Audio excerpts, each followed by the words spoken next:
Welcome to the Nightly Rant with your hosts, Mike and Torya. This is the show where we examine society from a sarcastic point of view. If you like insane conversations, this is definitely the show for you. Let's get into today's topic. YPN people, I don't know about you, but I love helping out a friend. That's why I want to shout out my friend Brian Little and his podcast, Your Favorite Blockhead. This is the only show that manages to weave together peanuts and MMA into one heck of an amazing podcast. You can find Your Favorite Blockhead wherever your favorite podcasts reside and at yourfavoriteblockhead.com. Do me a huge favor and listen to Brian's show. You'll be entertained and you'll help out a friend. Now, as I said, let's get into today's topic. So apparently I'm a statistic now. Are you now? Why? Well, I'm one of the many millions who has been tested for COVID-19. Go you. Team coronavirus. Yeah, I could have lived without that scare. I bet. Totally could have lived without that scare. I'm sure you could have lived without me having that scare. I don't usually not want to read text messages from you, but that was one I didn't want to read. Yeah, so it was interesting, guys, because the doctor tells me on the phone, well, it's kind of late for it to be flu. It could be flu, but it's kind of late. So why don't you come in and get the test? And then he calls me back and he says, but make sure that you go in our loading dock area because I'll come down and I'll do the test. And so we're sitting there, we're waiting for a good 20 minutes. And he comes down and like he's got goggles on and like this head thing on and his little mask, and he has his two employees with him and they're all masked up. And then he comes up to me and he's like, okay, well, this test is, about 90% effective and we'll know in 15 minutes. But then he gives me the really good news that, if it comes out positive, we're sure you have COVID-19. But if it comes out negative, we probably should do the longer test that takes 3 days to get the answer. And I'm like, first time in my life that I'm sitting here going, well, do I want to have it come positive or do I want it to be negative? So he comes and he takes this like long Q-tip on a stick and swirls it in both of my nostrils and, doesn't go very deep at all. Goes upstairs. We wait 20 minutes. He calls me and he says, well, the good news is it was negative. And he says, and because you have a fever, it actually raises the efficiency of this test to about 95%. So it's, in my opinion, if you don't want to do the other test, you don't have to. He said, but if you do the other test and you find out that you have COVID-19, well, then we can have a better plan of action for it. And then I said, all right, we'll do the other test. So he comes down to do the other test, and oh my God, I think they were trying to touch my brain through my nose. My eyes were watering. They were watering like crazy. And then we leave, and I get good news on the way. He says, oh, they want your social security number and driver's license at the lab because they're going to bill the U.S. government for your test. I was like, yes, free medical treatment. This is awesome. So I wait until I'm going to finally find out the actual results tomorrow. But based on what he told me, I could expect if this was COVID-19. It's not. It's some kind of a flu bug. And since it's so late in the season, I probably got a super minor flu bug and I'll be okay. I've just been literally the only symptom I've had is fever. I've been hungry. I want to drink things. I'm good. I just have a fever. But when you have 103 fever, you don't want to move. You just want to lay there. It's horrible. So speaking of 103-degree fever, we have a guy on right now who looks and he's making faces at me today with his sunglasses and his yellow shirt.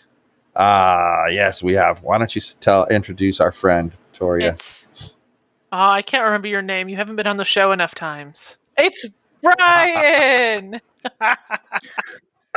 Your favorite blockhead has returned. This happens to be a time I decided it was appropriate to wear the YFB sunglasses because, simply to put, Yogi's Podcast Network and the YFB Network continues to get brighter every single day. We're going to keep this truck going. So I'll tell you, man, it looks to me like you joined the Dana White Club because I think that he has had the COVID-19 test 3 times. So you can just tell them, hey, if you're checking for cavities, I got a dentist. Thank you. Wow, 3 times. Holy moly, that's a lot of tests. Yep. You're not sticking anything up my nose. Well, you have to remember, this guy is also trying to kick off the greatest sport the world's ever known as MMA, mixed martial arts. So if he's going to be the first one out of the chutes to start his sport up again and be able to have UFC 249 plus a fight night plus UFC 250 that's coming up around the corner, he got tested 3 times. I'm sure he's having the fighters get tested as well. So either way, it just felt like the sunglasses were appropriate. And it's nice to know that YFB is on the other side, because somehow I didn't catch the receiving end of the ban hammer. It's kind of nice to know that I've made the grade and I passed with flying colors. We've only banned one person, and I knew you would think it was going to be you.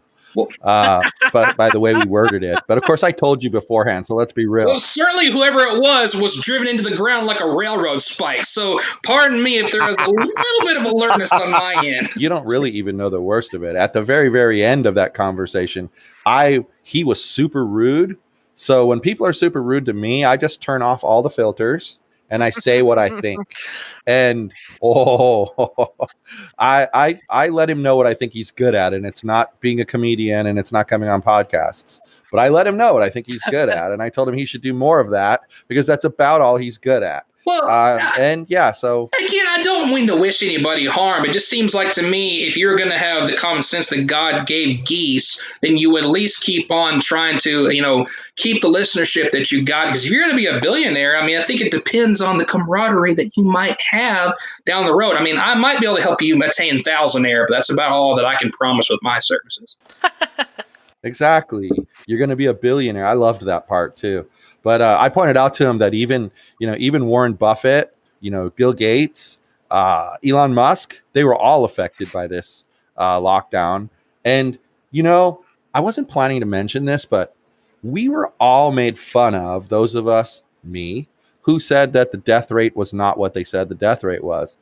And do you know that our wonderful Center for Disease Control on their website at this very moment has admitted that the actual death rate is, you ready for this? 0.26%. And you know how they screwed up the numbers? Remember how they kept telling us that we needed to wear masks because of asymptomatic carriers? Well, somehow they've come up with a number of what those asymptomatic carriers are, and they just neglected to include those in the number of people who were infected. So, it's kind of like, we'll use simple numbers for the people out there. If there was 50 people that had it and 2 people died, that would be 4%. But if there were another 50 people who had it but were asymptomatic, that would mean there were 100 people who had it. 2 people died. That would be 2%. You see how it changes the number? The more people that have it, the number of deaths is easy. And, I don't even believe the number of deaths. I think I've heard people say, there was a really good one. My dad had been diagnosed with terminal cancer. He was given 3 weeks to live.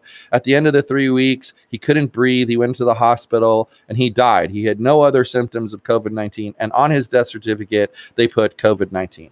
That's what they were doing, was they were labeling everything COVID-19, COVID-19, COVID-19. And I don't know what the end game was there, but the thing that drives me crazy is, I don't generally label people, but, you generally have liberal people and you have conservative people. And so when I went out and protested because people's livelihoods were being taken away from them, I was called an idiot. You're going to spread COVID-19, et cetera, et cetera, et cetera. But suddenly, and yes, I understand that the causes are different, but to me, both causes are equally as important. If people can't feed their family, they're going to die. If there's this constant racism going on, that also kills people. So, but it was okay when those people went out and protested. And I support both. I think they both should have gone out and protested. And especially with a 0.26% death rate, bring it. Like, that's what I kind of say. And I'm saying this as a guy waiting for results on a test. So I'm not even worried. But today, to talk about that, I've been pretty bored. I've been sick for 2.5 days. And so I kind of been quarantined into my bed. And I've been on Twitter a lot. And, that's the place where people have political discussions. translated arguments.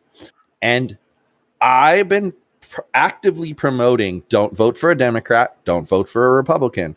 I looked it up. I'm not sure how these numbers work, since isn't Trump number 45 president? I mean, so how does this work? There were 19 Republican presidents and 14 Democrat presidents. So that means that somewhere in there were some other weird ass parties that never existed after a certain period of time. But basically it's been 50-50. So if we have so many big problems, and I don't disagree that we have big problems, why are we continually voting the same people into office and expecting things to change? Right. I don't know if I can intervene on this one at all. Because here's the thing. Obviously, if I try to play intellectual chess with Yogi's Podcast Network, I'm going to come up a few short here. But I can say this, is that if you look at it through the last, I could go back so far on this one, but when it comes to the way I personally vote, I think Denzel Washington came out with that movie called The Great Debaters, and he said, and I quote, "My politics are my business." And however, I can honestly tell you on our end, after looking at both candidates and, mulling them around in our head and debating over it and, using your own moral judgment, at the end of the day, when I stepped in that ballot, more often than not, if I'm not mistaken, I'll just go and say it on here, Mike, I usually went for the guy that had the percentage that was as low as you can go. I think there have been times that I have, when I look at my ballot, I've never voted straight party. I'll go and put that out there now. I think I do a disservice to that as a social studies teacher for kids that are, watching me live in the fishbowl that I live in. But it might seem like it's not intellectual, but I weigh each ballot. I try to hear every argument. And at the end of the day, when I put pen to paper, when it comes to presidential elections, I don't think I've gone with the primary candidate for as long as I've been able to vote. Now, when I go down the line, there's some, I'll vote Republican. There's some that I will vote Democrat. There's some that I've even voted green. I mean, I'd love to see a green comptroller. It'd be an interesting day, to say the least, there. But come down to it, when I look at the percentage and I go, they don't have any chance, 3%, 1%, I kind of go with the underdog. And I think that's just kind of one of those, it's going to be what it's going to be at the end of the day. And I'm still going to have a president of the United States at the end of the day that is the command chief of the military. And he's not going to have that much effect on my life since I'm no longer in the military. I'm just a veteran. But as a teacher, I just want my kids to think for themselves. There's nothing more that I've got at this point. But I can also tell you, I don't think I've voted for the president, either of the two that have been running since I've been able to vote, since I've been legally able to. I really don't. See, the way I vote is who is going to most benefit, whose policies are going to most benefit me, my family, my friends, and my community. Yes. Because let's be real, that's what really matters to us is right. What goes on here. It doesn't really matter so much what goes on in Washington. It matters what goes on here. Yes, on a local level. And I gotta say, like this time around, like I was a little scared of Trump to begin with, and I think we were all right to be scared. But let's look at Joe Biden. He's been in office for 45 years. 8 of those years when he was the vice president of the United States. He had the ear of our very first black president. And now he's going to tell us he has the solution to racism? Get out of here. You don't have the solution to racism. If he had the solution to racism, he wouldn't remember it anyway. Ouch. This is true. This is true. And that's pretty much what I've been tweeting on his tweets is, how do you remember that? Are you sure? I love trolling those too. And then today, the Trumpsters out there, and he's going, protesting our flag and kneeling at football games is wrong. Really? That's what you're going to tweet today.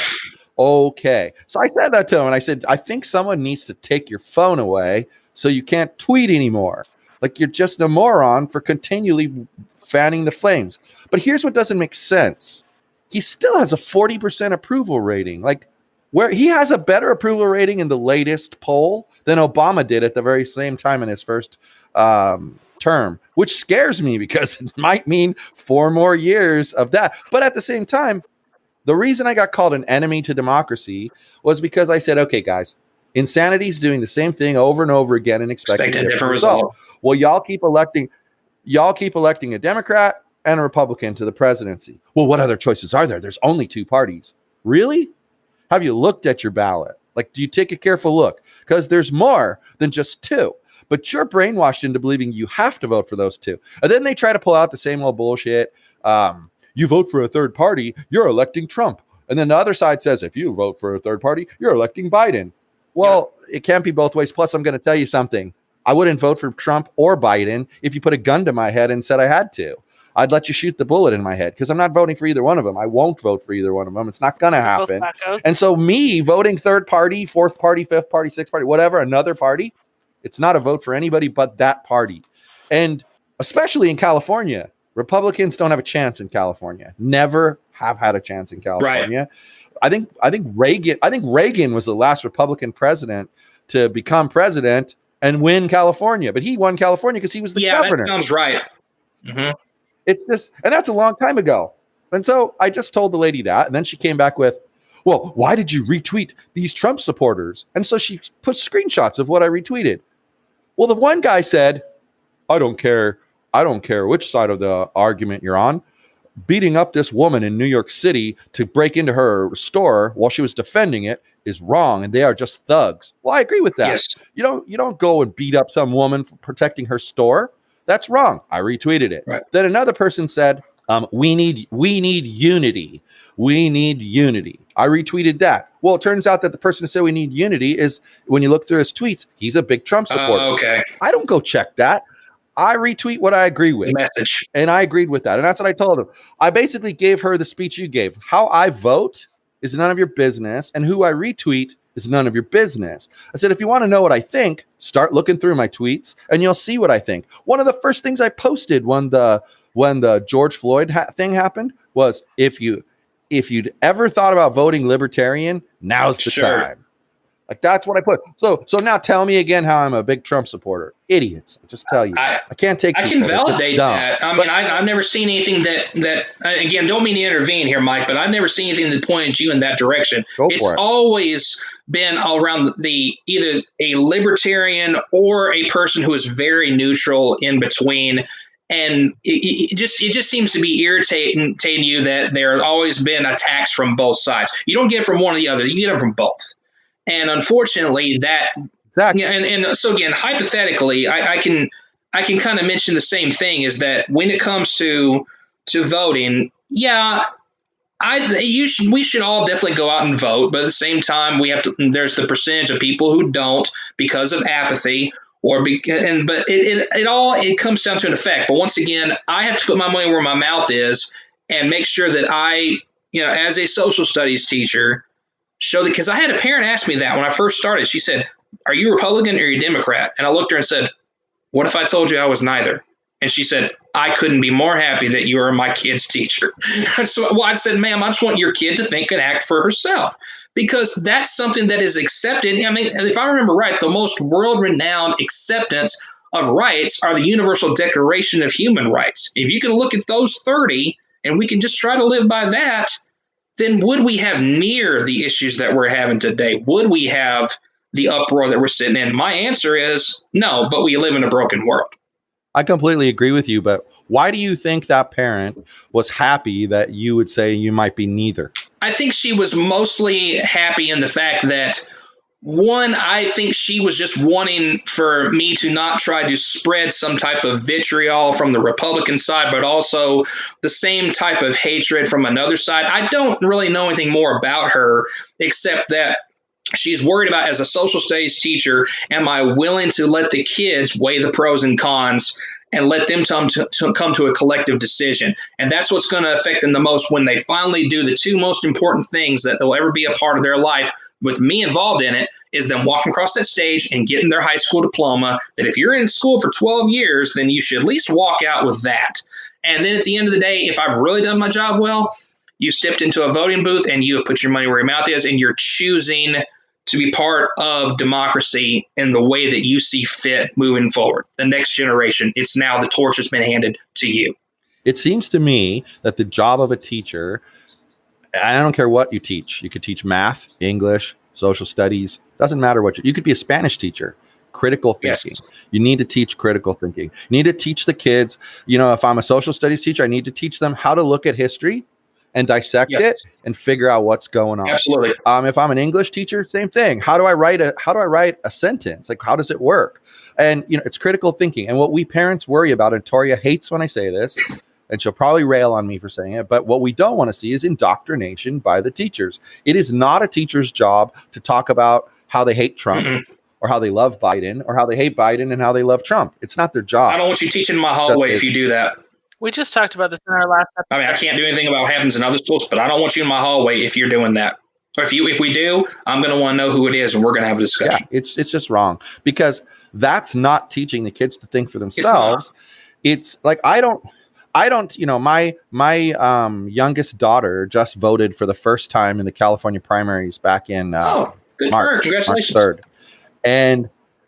And she was all confused as to who to vote for and what to do. And I gave her the same speech I gave a second ago. You vote for who you think whose policies you think are going to suit you, your family, and friends and community the best. Yes. That's who you vote for. Because ultimately, if everybody did that, we'd be getting a winner who most closely matches the majority of society, which, we always heard in elementary school, it's a democracy, the majority rules, blah, blah, blah, blah, blah. But it's not really true. I mean, presidents get elected with, 40% of the vote or less. Take a look at the election of 2000. You'll find that out quick. Yeah. Yeah, it's not really majority rules. It could be 50-50. They're already floating a concept that there's apparently a flaw in the way the Electoral College rules are written, and it's possible potentially for a state to submit two different numbers. Oh wow! And then Congress is supposed to decide which number to accept, but the Senate gets to chime in. So what happens if there's count A and count B from California, and the Senate says let's go with count B, and the Congress says go with count A? What they basically do is they throw that state out. Well, if you throw that state out, probably neither one of them is going to have the electoral votes that they need. So now what do you do? Exactly. That's a nightmare situation that nobody wants to deal with. But I think that, it's why they say people shouldn't talk about politics or religion. I don't agree with this statement, but it's why they say it. It's because those are two topics that get so heated that people can't leave their emotions to the side and talk about That's what they mean by that. I mean, Linus said that once also. There are three things you can never discuss with people: religion, politics, and the great pumpkin. I definitely agree with the latter. Exactly. And it's because even I pride myself in being able to speak the facts and set the emotions aside. But when it comes to politics, I get angry because, okay, these people are out marching and they want to change society, as well they should. I completely agree. But they're not organized enough to do it. They need a Martin Luther King. They need a leader to stand up and organize and get things done. It doesn't just happen by going out on the streets and going, hey, racism. It doesn't happen. I've changed a lot in the last 30 years, and I listen way more than I used to. I listen a lot more. And when I hear things, I believe what people say to me unless they give me some concrete evidence that I find that they're lying. So if you told me that in your neighborhood, for whatever reason, the police there always harass you, most people would laugh at you. You're a white guy. Why are the police harassing you, man? You're a white guy. But if you tell me that and no one's contradicting you that lives in your neighborhood, why would I disbelieve you? Point taken. It feels a lot safer to just believe you. But it feels a lot safer to just believe you. You know why? If I believe you and I fly there and I help you go to the police department and complain, well, the worst that can happen is they can go, that never happened. Right. And here's the proof it never happened. Here's the body cam footage. Oh, well, so we're proven wrong. But if I ignore you and it actually happened, you could wind up dead. So I prefer to believe people when they say things like that happen. And sure. I know for fact, they're talking about white privilege. And I think my only thing that I have a problem with the term white privilege is the part white, because a lot of people have privilege and they're not just white people. But privilege does exist. There's things that certain people never have to worry about because of the color of their skin. And that's just wrong. That's just completely wrong. But it's embarrassing because when you have that privilege, you tend not to worry about the people who don't. And you should worry about those people. There's no reason why they should get denied. Two people walk into a bank. One's one color, one's another. They have the exact same finances, the exact same credit score, the exact same history of paying their bills. One gets denied because of their color and the other one gets the loan. Why? Because that bank person is racist. Yeah. And the reason I'm saying one color or another is because, hell, I believe if you got a black loan agent and he didn't like white people, he'd deny the white person and he'd give it to the black person. Right. I just believe racism just exists in general. And I have problems. Like, I've been trying to wrap my head around this whole situation. I think we all have, actually. Like today I heard this statistic and I actually saw the whole breakdown of it, that last year, 10 unarmed black people were killed by the police. But out of those 10, 5 either ran at the officers and tackled them, hit them, swung a stick at them, or used their car to drive into them. Now, I'm sorry, but stick and car, those are weapons. Those are weapons. But you can say they're unarmed, but those are weapons. And they got shot and killed. Then out of the remaining 5, one, the guy pulled his gun and it accidentally went off. I can see that happening. And apparently nobody's arguing that it was wrong. He was let it go. Yeah. Of the 4 remaining, 2 of the officers were charged with murder. So that's out of 4, half were charged, half weren't. Maybe you could make the argument the other 2 should have been charged, but you certainly can't make the argument that they're just ignoring it completely. Sure. I don't think they're ignoring it completely. I mean, it's getting scary. Like, places are talking about defunding the police, and in Minneapolis, they're actually talking about disbanding their entire police force and doing a different approach. What's the different approach going to be? Vigilante justice? Exactly. I mean, I don't get it. So, but hey, we've ranted for like a half hour about this topic. So let's transition. Yeah, sure. I mean, before you do, if it's okay, I will say this, is that you asked the question about what's the next step going to be. Well, as a person who does have faith, I honestly believe this at this point, that things are just not going to get better. Okay, I know that sounds very prophetic, but it's not really that. What I mean by that is, if you don't even have a faith walk, the second law of thermodynamics clearly shows you that order eventually is going to become disorder and chaos. If you look at the meat of what that scientific law is, and it's been taken as a law. So all I'm getting at is, when you hear things like that, yeah, it's scary. It kind of goes back to, I can believe in myself. I can believe in my generation. And you made a great point that I hadn't thought about until just now, because you're right. There is no mouthpiece for a lot of these at this point. They don't have Dr. Martin Luther King walking with them. And the only one that I've been able to think of at this point that could possibly fit, this is all hypothetical, the only one that makes sense in my mind that could lead the charge on this, there was an Instagram post that I talked about on one of my Facebook Lives about a 16-year-old kid that was looked at by one guy, and he said, "I'm 36, I'm black, and I'm angry." This guy's 46, he's black, and he's angry. You're 16 and you're angry. He said, "Yes, sir. But let me tell you something. What we're doing isn't working. So I'm looking at you, 16-year-old, angry, black male. Come up with a better solution." The only one in my mind that could lead the charge would be that 16-year-old that says, "I have the better solution." Because you're right. They are all protesting, but it is not even with the mouthpiece of somebody that's wanting to lead towards civil change. It is over on the unfortunate tragedy of George Floyd. And again, like you said, I'm not unsympathetic. I do sympathize with what happened. It should not have happened. But the pattern of what's happened here has been a continual pattern of other cases that have happened before. In LA 1992, the same thing happened, even though those guys walked completely free. And you've got older gentlemen walking down the street screaming and crying and going, "It's not right what y'all are doing. What have I done to you? You destroyed my business." And how does that, and you're talking about it's the white man. Why'd you take my computer? He's screaming and crying about that. And it breaks my heart to watch that. It's on Netflix, LA 92. You try watching that and see if you don't see the comparison. The same thing in with Baltimore with Freddie Gray. There is an uproar, and there's something here that is a scar that is not a scar that has not healed. We get that, but you don't have the proper direction you have. So hypothetically, the only one I can think of would be that 16-year-old walking with him saying, I have a solution for a better tomorrow. I lived through 1992 here in LA. Oh, wow. And it was horrible. I mean, there were buildings that were less than a mile from where I lived that were on fire. Wow. And, people talk about giant corporation like CVS, who cares if they get looted? Well, I get it. They have insurance. Yeah. But it also puts a lot of people out of work. And those people are making minimum wage. They need that job. That's their job that they need to pay for their food, their rent, everything. It's crazy.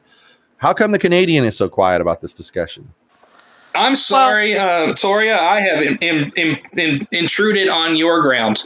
No, you're good. Where I fit on this discussion resides somewhere in the middle of the two of you. Absolutely. Which is what? I don't know. I told you I didn't want to talk about how I felt about the protests and all that stuff. So I don't want to get into it too much. Sorry. Fair enough. Okay, but would you say you're in the dead center, closer to the left side of it, closer to the right side of it? Very pro-protest, very anti-looting. How about that? Absolutely. Yeah, I've been seeing the Venn diagrams that show like police, protesting, and against looting, and when they meet in the middle, someone says, "I'm right here." And it is possible to be pro-police, anti-racism, and anti-looting. It is possible, and I honestly believe, from watching what I've seen, I only saw one protest that I truly believe there were some bad apples in that protest, and that was in Riverside, California. Where they were shooting fireworks at the police? Yeah, where they were shooting fireworks at the police. They had to bring those with them and plan to do that. It didn't just drop out of the sky. But every other protest, it looked like the protesters would go by and they'd leave, and 10 minutes later, this gang would show up and rip apart the building. That's planned to make the protest look bad. I believe this. Anyway, let's talk about one last topic before we get out of here. As Brian has mentioned numerous times during this show, he is a middle school teacher. And so some of the people who were considered essential workers were teachers, and the government recognized the importance of schooling and not just cutting school off and ending it, which in some ways was smart. But they also proved that they weren't prepared. Oh yeah, for something like this, and hopefully there's some committees meeting to get prepared if this happens again, because it will. But tell us your experience. Like, how was remote schooling and all of that? Well, first off, as I get into this, Torya, I hope you know that I wasn't trying to suck you into the debate. It's just one of those, I respect your opinions and your beliefs so much that I'm like, hey, by all means, the heart's in the middle for a reason. But to get to school, spring break we're in the middle of spring break, and we're watching the TV and we're going, what is our district saying? Well, sure enough, my wife's district, which is down the block from us, and my district pretty much at the same time said that school is canceled for another week. And then there's continuous watching it. We get back home after spring break is over because we went to see my parents in the panhandle of Texas. I'll put that out there. If y'all don't know what the panhandle of Texas is, all you got to do is look at Texas and tell me what part looks like a panhandle. But we finally get home and we start watching what the president says and also what the governor of Texas tells us. And then we wait on what the superintendent wants us to do. And therefore, what she says goes. You know how this works, because there's still the submission to the authority, because I'm not in that position. I'm in a classroom, and yeah, I'm molding the minds for tomorrow. But at the same time, I still have my boss that I answer to, and the same thing with my principal. He answers to the superintendent. You get the whole idea. Well, what ended up happening on our end wasn't a total loss because, as a podcaster, I already knew what Zoom was. And sure enough, everybody starts using Zoom, and I didn't have near as many hiccups in mine. And also, we adopted Google Classroom, and I'd already had that at the start of the year. So thank goodness I had learned how to work Google Classroom and work it pretty efficiently.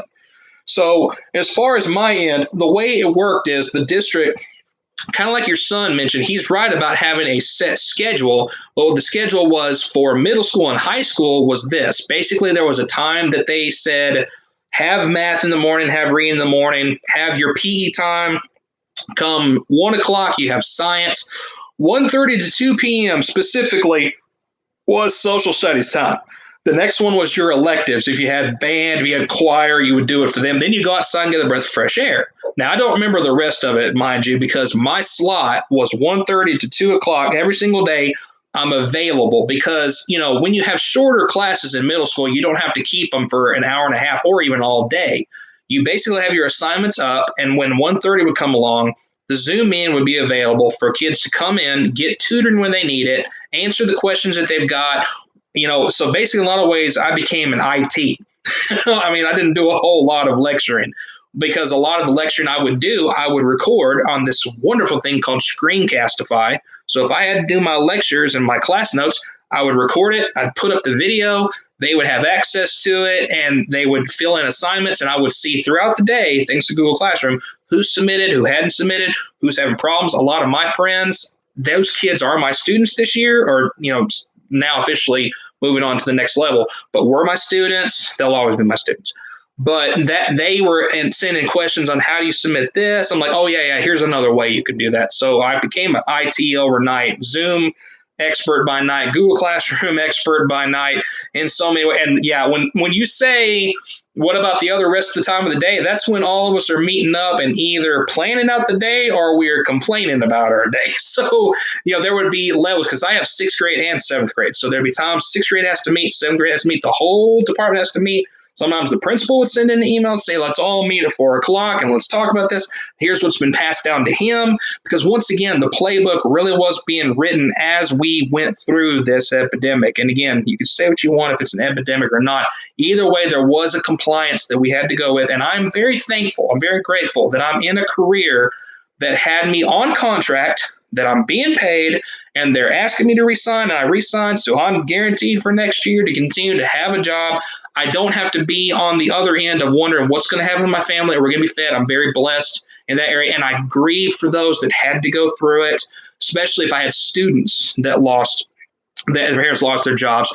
So I very much have to be sympathetic to their needs and give a lot of grace. And I say a lot of grace because come 9 weeks, it's funny how all that time, finally the zeros are in the grade book and go, oh, well, hello, so-and-so. There's your work coming in at the last minute. It's nice to see that you're starting to care about this. So you mentioned about how the grades work, and you're exactly right. This was one of those times where it wasn't that they were allowing students to not participate. It was because of an epidemic that was outside of their control. You don't make it to where it hurts them for the next grade that they're going into. And that's why I sympathize so much with seniors. They lost out on their senior prom. They missed out on their chance to have a normal graduation and build those memories. They had a very unique one that the world has never seen before in this setting. Well, they have, and with old epidemics 100 years ago with the influenza one. But, this is different times with different technology and, a different group, different generation. So my answer to all that is schooling still continued. We did our best with what we had, and we went along with what the school wanted. And we also learned this thing called Marco Polo.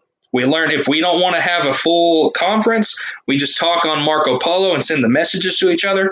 So we communicated a lot. I had a great team lead who actually got Teacher of the Year this year.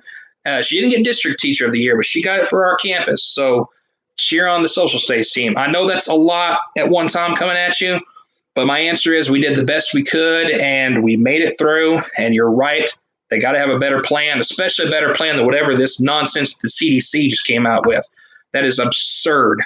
If you look at what their guidelines were, proposed guidelines, it's that one you'll get me wound up about. I don't even want to think about that one. Well, what frustrated me here was the whole your grade. If whatever your grade was on March 13th, it will not get any worse than that. Most ridiculous thing ever. And I understand what you're saying. You don't want to put them in a weird situation and have them not get to it. But like I spoke to my son's principal, and she said, "Yeah, we're having problems. Like we have kids that haven't turned in any assignments, but they've shown up for the classes, but they haven't turned in any assignments." Yep. All right, well, if they showed up for the classes and they didn't turn in their assignments, then there needs to be a discussion. You know what? you give zero effort, your grade's going to go down accordingly, because parents need to know that their kid's doing nothing. It wasn't an excuse to kick back and do nothing. And I felt like a tyrant because I'd keep asking my son when he's here, how come you're not doing anything? I already did it. Well, what were your assignments? Well, I got one thing to do. And he said he would have preferred a schedule just like at school. First period, second period, third period, fourth period, fifth, sixth, seventh. Yeah. That's it. And he would have met at a certain time, and it would have been fine, because they're so used to going to class and listening to you talk to them and teach them. And then you give them homework to reinforce what you taught them. Instead, what they were doing was they were doing these conferences, they called them. And the teachers would just randomly schedule these conferences. Oh, we're going to have one on Wednesday at 3:00. Well, it's Friday. Why are we waiting until Wednesday? And then they'd have this conference. It would last 15 minutes. And then they'd have a single assignment to do. And I'm sure there were kids that were super confused by this. So in a way, it felt to me like the district knew they were going to have a disastrous situation on their hands because the teachers weren't going to be able to teach like they were supposed to. So that's why they said they wouldn't lower the grades. And that's great because, you know, you're talking about all the technical issues and all that. I totally expected that. Yeah. But if there's zero effort, you got to address the zero effort, because that is going to follow them.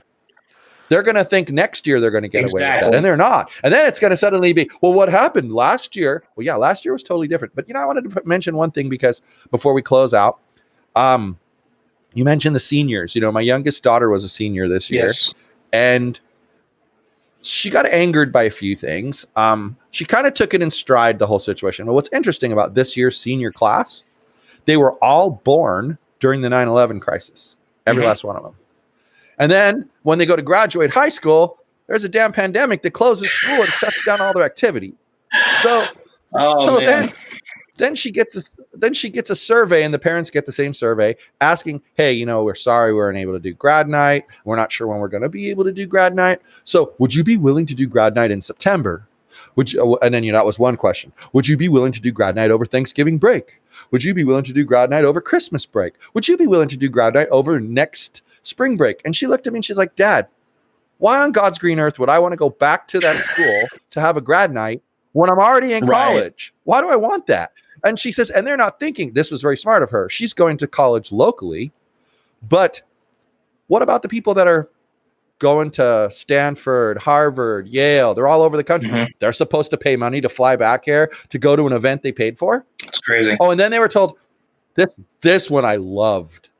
If you decide not to, we can refund you part of your money. Oh, well, why? What if the majority said, no, I don't want to do this? They should refund everybody's money and just not have grad night. But my guess is they signed some contracts that they can't revoke. Probably. Yeah. So they had to pay money and they can't give it back. Yeah. And if they would just say that, that's the thing. I hate when people hide things. If they would just say, hey, you know, we're really sorry.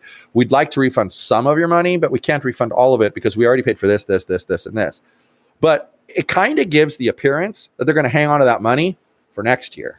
And nobody likes that idea. But she took it really in stride. But what made her angry was those kind of things. Now, they did cool things here. Like they did it, what they called a drive-through graduation. Yeah, we did that too. Got in line in the parking lot in a single car, and then they drove through, and it was super nice. I was really touched by that.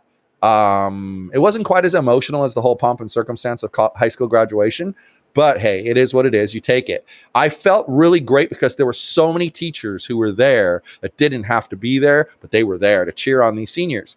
And then a week later, on their YouTube channel, they use YouTube here for their like announcements and stuff. That way parents can go in and watch they record them live, and then they put it up on YouTube.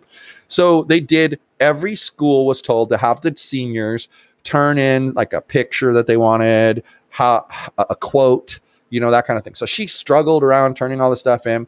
And then they had like a video premiere at a certain time for each school, and you'd watch this video, and it was basically the official graduation.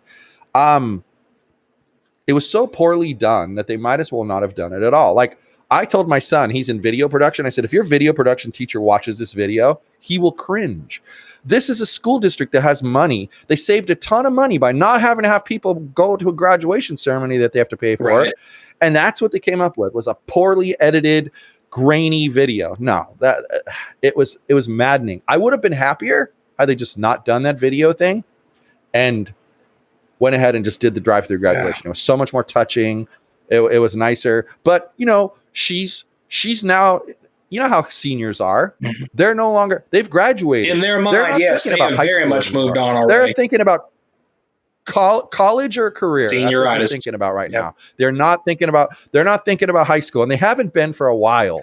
And it Right. really, it just frustrated me that people, I don't know how to put it. It just frustrated me that people were kind of complacent about some of that stuff, and it affects the kids. I mean, these are memories they're going to hold for a long time. Make them positive, make them all positive. Don't make any of it negative, because we know it's not your fault that the school got shut down, and we know you got caught with your pants down. That's okay. There's ways to recover from that. So recover from it. But it sounds like your district, Exactly. for the most part, had it under control, which is great. It says a lot for the leadership there. But at the same time, teachers don't need to be IT people. And I mean, this school district did some wonderful things, like kids that didn't have access to the internet. Their parents could go to school, sign a contract. They handed them a Chromebook and a we did that hotspot. too.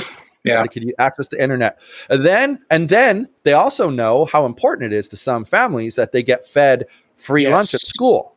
So rather than cut that off, they had 26 locations where kids could go during the school day and get their lunch. Oh, I yeah, think we it's worked awesome. that. The little redhead girl had worked that every single day, most of those weeks. Maybe not every day, but as often as she could. She was down there. I volunteered a couple of times, but boy, those were just filled to the brim. And also, for me, it's one of those, I'm still choosing, because they would always do a screening on you too, is that, are you choosing to self-isolate? And I go, yes, I have asthma. Let's just make this as sensible as possible. But yeah, we had that same through the drive-by pickup, the Chromebooks. That's one thing that keeps me awake at night, is wondering if kids are going to eat or not. And the abuse at home just tripled, or whatever the percentage was because of this thing. It's kept me and the little redhead girl up nights. Yes. Yeah, it's awful. That's one of the things I saw going around during the pandemic was, being self-quarantined isn't so terrible unless you're doing it with an abuser. Exactly. And sometimes some kids, the only escape they have from the abuse at home is going to school. And it does. It makes me sad too. It makes me super sad. But hey, man, thanks for coming on. Don't be such a stranger. Come on a little bit more often. We'd appreciate it. We now have a regular guest spot wide open that you could. There you go. Okay. I'll definitely try to attain it more often. I can honestly say at this point, I'm always thankful for it. But at the same time, whenever I start filling out my resume on LinkedIn, I'm going to leave lighting technician off of there. So I'm pretty sure I know who that's directed at entirely. But yeah, this one's been fun. So. What were you about to say, Torya? And I was going to say, and this regular guest is actually funny. Yeah, he's actually funny, and he won't get banned. I can't imagine Brian doing something that would get him banned.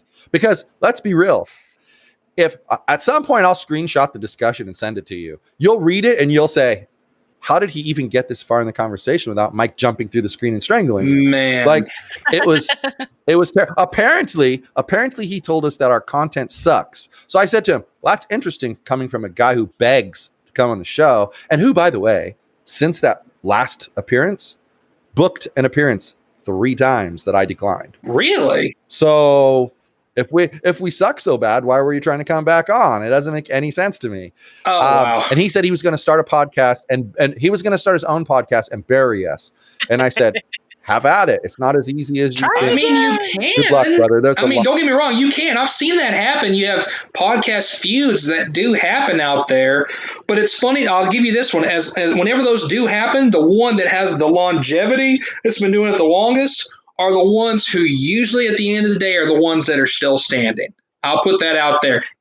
Go ahead. Well, and we just had, you'll hear it soon. It hasn't been released yet. Jordan Harbinger was on our show. Awesome. And I got to say, super nice dude. I'll tell you something off the air that was interesting about the initial conversation. Okay. He was a super nice dude. One of those people that when you got him in the green room and we were chatting, he was just like normal guy, everyday guy, super friendly, super nice. But what we're trying to do is we heard Adam Carolla say on the Adam and Dr. Drew show that he will personally appear on any podcast. He doesn't, because he supports podcasting, and he will appear. He doesn't care if you have 2 listeners, he'll appear. I've been tweeting almost daily at him. Hey, Adam, if you really mean you'll be on any show, I got some shows you can be on. I got some shows you could be on. I don't mean to pester you, but I'm not unapologetic. But either way, yeah. I mean, you did say it. You did say it. So how about put up or shut up? You know. There you have it. And you get ignored, of course. You get ignored. I'm gonna start. You know what I'm gonna do? His wife is more easily approachable. I'm gonna start approaching her, and maybe I'll get her to come on our show and bring him with. Interesting avenue. And he'll have to come on. Because come on, if someone wanted me on a show and I wouldn't go, and then they got Torya to pull my arm, I'd go. You know, happy wife, happy life. Agreed. I'm not messing with that. So anyway, man, you can find this guy at yourfavoriteblockhead.com, and anywhere podcasts are found, just look up Your Favorite Blockhead. He has appeared on a few other shows. You can look him up. You'll find him. He's always a gracious guest. He's always funny. He's a really good friend of our show. And I've grown to think of him as a brother over the last year or so that we've connected and been on the same shows. He's a great guy. And you got to listen to his show, because, you know, this is the guy right here that at the beginning of the show, it says, help a friend out. This is the guy right here. And I think we've had that up for 80 episodes. And I'm sorry, Brian, but only one episode, the Jordan Harbinger episode, does not have you in there, because instead I decided to promote one of my new podcasts. I can't blame you on that one. And I appreciate how gracious you've been with that. I've been getting a lot of numbers on the page because of that. I'm not sure how long they stick around, but at least you're directing traffic my way. Hey, we try. We try. Same because here. You're a good guy and you deserve it. You deserve it. And you know what? You said something before about being around a long time. One way that podcasts survive is by hosts pushing each other and making sure they hold each other accountable. And yes. I think we do a good job about that. Because you'll say to me sometimes when we have a hiatus, like, are you guys going to publish another episode? You know, and it gives us the drive to go on. I've been sick this week, so we only put out one episode this week because I do a lot of behind the scenes work to get the show out. And I think this is the longest I've sat in a chair for 3 days. So you made it. With that said, past the symptoms, Torya, buddy. Definitely, we might need to stick another Q-tip up your nose. I'm not entirely sure at this point. I could sneak up behind him and shove one up there. I was going to say, but you guys kind of got on a tirade. Don't think I'm encouraging you. The only thing that would make me like Brian as a guest on our podcast more is if he would drop a giant F-bomb once in a while. Everybody asks for that, you know? But that's what makes me different, though. And then I have to change it from a C to an E. That's more work that I have to do on my end. So I'll just stick with the podcast. Well, we have actually, I'll be honest, there's been a few that have slipped by me, and I'll be listening to them on Overcast. And I'll be like, oh, I gotta go in and mark that in. I'm liking that. Drop the MFer. I better go change most that. of the time, that's true. I tell the guests the same thing. They're like, man, I'm sorry for my language. Like, why are you so apologetic? Because I've chosen to, I've said this before, and I'm not getting off on a tangent, but as an educator, sometimes I know kids are going to find my podcast because they talk. And, when you live in a no, I totally get it. If you live in a fishbowl that is education, there is something about keeping your outside avenues open that are through social media and through, because I've had some friends of mine that had their YouTube pages shut down because the district said you have to. And I could get up in arms about that, but at the same time, that paycheck allows me to keep a roof over my head. Otherwise, I'd be walking around with a sign that says, "Will podcast for food." And I'll just leave it there. Well, the last thing before we say goodnight, because the word I just used reminded me of something. I'm going to promise you that I'm going to be able to keep this as all ages, because I'm going to take the word and turn it into something else. But I like McDonald's iced coffee. And I had a meeting on Tuesday morning, and I was heading past a McDonald's. So I mobile ordered an iced coffee because it's 99 cents. Any size. Right now they have a coupon. Put it in, pull up to the... And I literally just, iced coffee, large, regular flavor, order. No changes, no customizations. Get to the counter. And the girl behind the counter hands me a black iced coffee.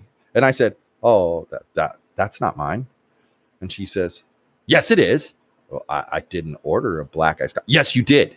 No, all I did was place the order regularly. She leans out of the window, starts wagging her finger at me and says, look here, MFer.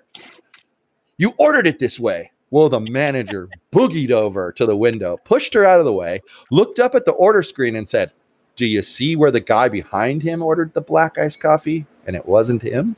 Wow. So that's customer service ain't what it used to be. No, it's not. With that, Torya. Move to California, people. The people here are just pleasant. Good night, everyone. Hasta la bye-bye. Thank you for listening to the Nightly Rant. If you enjoyed the show, please give us a 5-star rating on Apple Podcasts or Google Play. If you didn't enjoy the show, please just ignore that previous request for a rating. This has been a Yogi's Podcast Network production.